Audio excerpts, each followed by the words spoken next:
that's when I saw it. I did not want it to be that, you know. I wanted it to just be a freak accident, like just a rock, you know, something innocent, you know, nobody would do that. And then I realized people do those things, and yeah, it sucks. She's filed a report with Loveland police, and she's also shared her story on Reddit. Some in the comments point to headlines elsewhere, reporting on a trend on TikTok where users shoot airsoft guns at other people on video. Though so far, there's no evidence that's the case here. I think there's all kinds of messed up stuff on the internet in general.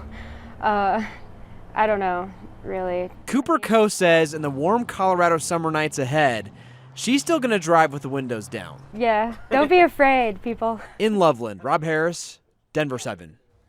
Thank you, Rob. That's so scary. Well, 1 year ago today, a tragic shooting rocked the small community of Arvada, right in the middle of Old Town. Arvada police officer Gordon Beasley and Good Samaritan Johnny Hurley were killed. Beasley was killed after being shot from behind. Hurley rushed to take down the shooter, but was killed by responding officers who did not know where the threat was coming from.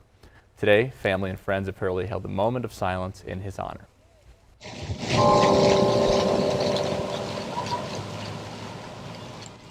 Police say Hurley's actions likely saved lives. Today, community members were also invited to visit the Arvada Police Department to remember Officer Beasley. In Texas, damning new testimony today about the police response to the Robb Elementary School shooting. The director of public safety testified before state senators claiming a total failure by law enforcement, revealing that the classroom where 19 students and 2 teachers were killed was never locked. Even so, officers on scene waited more than an hour for a key to get in. The only thing stopping a hallway of dedicated officers from entering room 111 and 112 was the on-scene commander, who decided to place the lives of officers before the lives of children. The officers had weapons, the children had none. The officers had body armor, the children had none. The public safety chief also emphasized that it could have taken officers just 3 minutes to take down the shooter once he entered the building, given the weapons and armor that officers had. Instead, students and teachers waited 1 hour and 14 minutes for help. We do know this. There's compelling evidence that the law enforcement response to the attack at Robb Elementary was an abject failure and antithetical to everything we've learned over the last 2 decades since the Columbine massacre.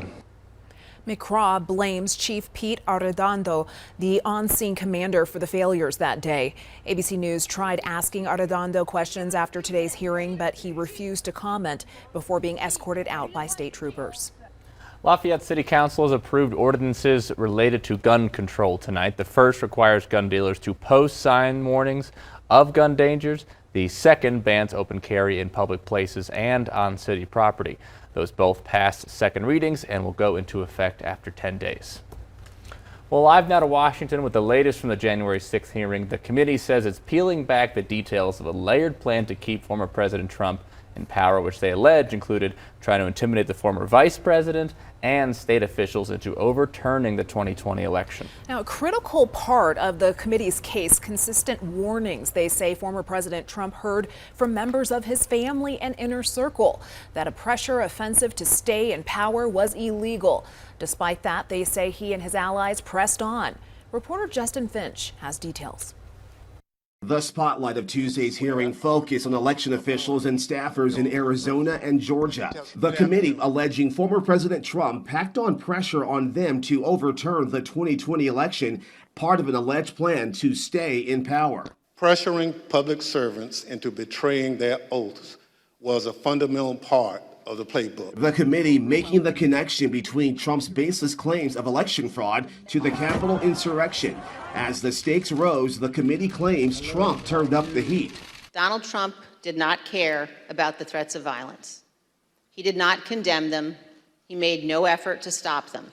He went forward with his fake allegations anyway. Leading Tuesday's hearing, Congressman Adam Schiff questioning Arizona Republican State Speaker Rusty Bowers, who says he resisted pressure to overturn the election. Anywhere, anyone, anytime has said that I said the election was rigged, that would not be true.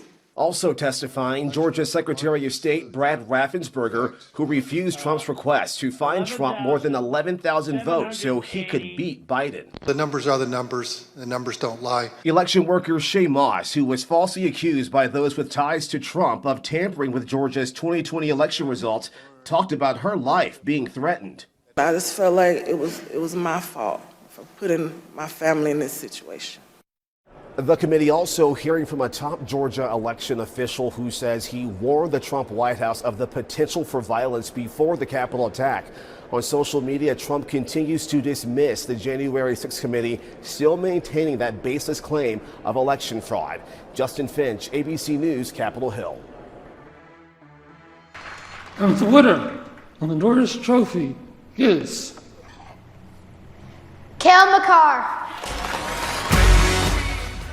A huge congratulations. We want to give a special shout out to the Avs' own Cale Makar, now officially the NHL's top defenseman of the year.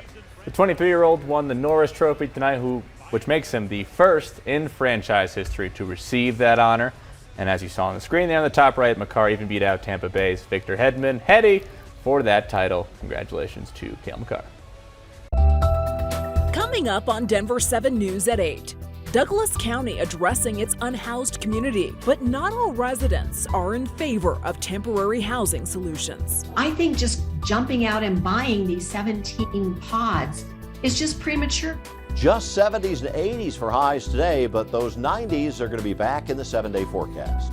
And one Castle Rock middle schooler is taking a hands-on approach to helping Ukraine. It was really cool that I got to ship to a lot of different places.